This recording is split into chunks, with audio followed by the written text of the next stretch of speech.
તમે જોઈ રહ્યા છો બાળકોના હાથમાં અળસિયા છે. એનો મુખ્ય ધર્મ છે જમીનને પોચી કરવી. પહેલાના સમયમાં જ્યાં સુધી યુરિયાનો જન્મ નહોતો થયો ત્યાં સુધી આ અળસિયા દ્વારા ખેતી કરવામાં આવતી.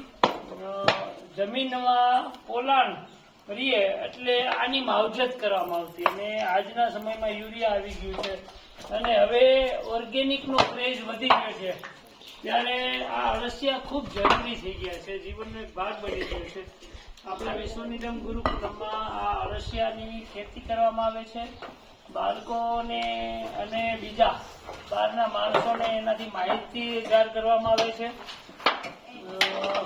ખાસ કરીને અળસિયા છે એ પાકની વૃદ્ધિ માટે અને એ પણ ઓર્ગેનિક પાક માટે ખૂબ જરૂરી હોય છે.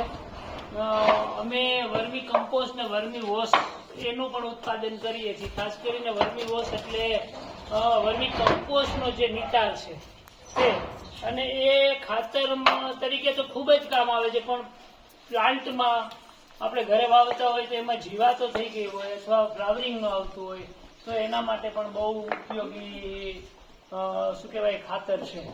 તો ક્યારેક ગુરુકુલમ પધારો અને તમારા બાળકોને આમ અમે આને આજની ભાષામાં ખાસ કરીને મેગીને શું કહેવાય નૂડલ્સ કહીએ છીએ, પણ એ જીવતા જાગતા નૂડલ્સ છે, પણ ઘણા ખાતા હોય. પણ ખાસ કરીને ઓર્ગેનિક વસ્તુ ખાવી હોય તો અળસિયાને બચાવવા જેવી જરૂર છે. સૌને વિશ્વનિધમ ગુરુકુલમ પરિવાર તરફથી જય શ્રી કૃષ્ણ.